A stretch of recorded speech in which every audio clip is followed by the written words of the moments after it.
At Cypress High School, we believe that civic action starts with student voice. This year, students came together to voice their opinions on issues that matter. Empowered by education, united by purpose, this is how we took civic action.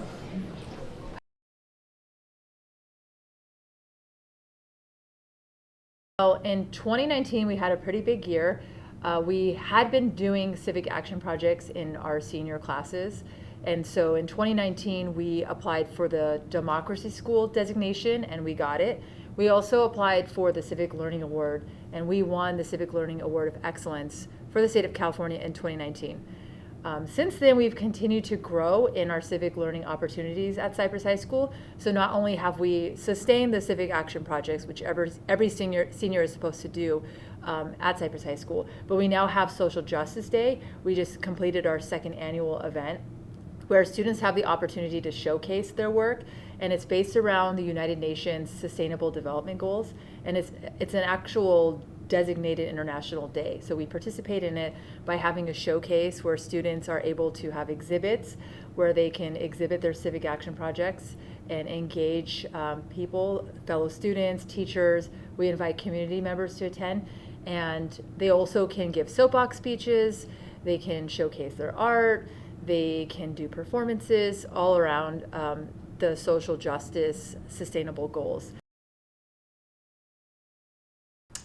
I used to be a teacher back at Lexington many years ago, and we saw a video from Cypress High's first embark in their civic engagement, and they sent us a video that was all about how they're better together, and students talked a lot about stereotypes and their differences. And in a discussion with my 8th grade English class, we really wanted to bring those students over and hear more about the issues they cared about, and we brought them over in a panel.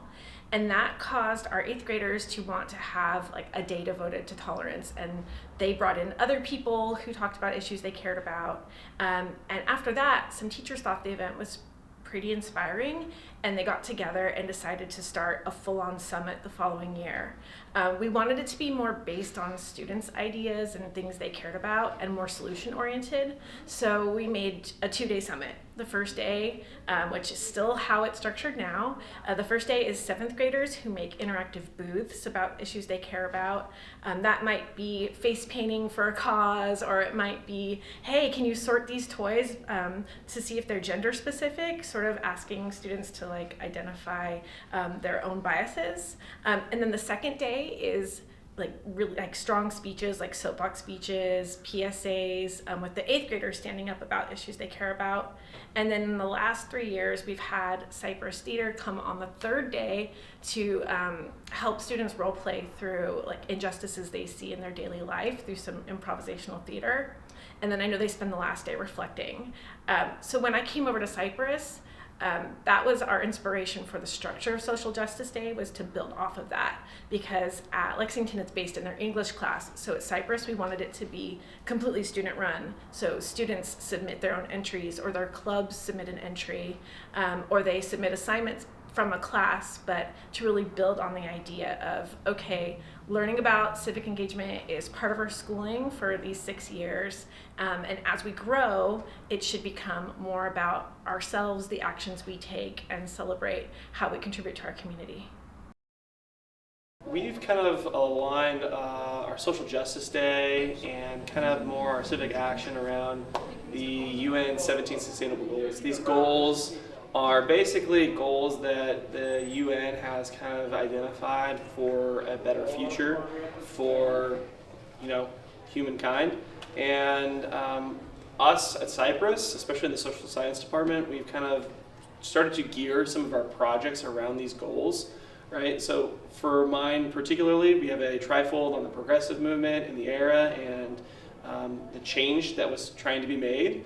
And then we connect that to today. Like, where are those movements today? What are some movements today connected to the 17 sustainable goals that our kids can kind of get involved in, right? Really, we're trying to connect kind of a more global perspective.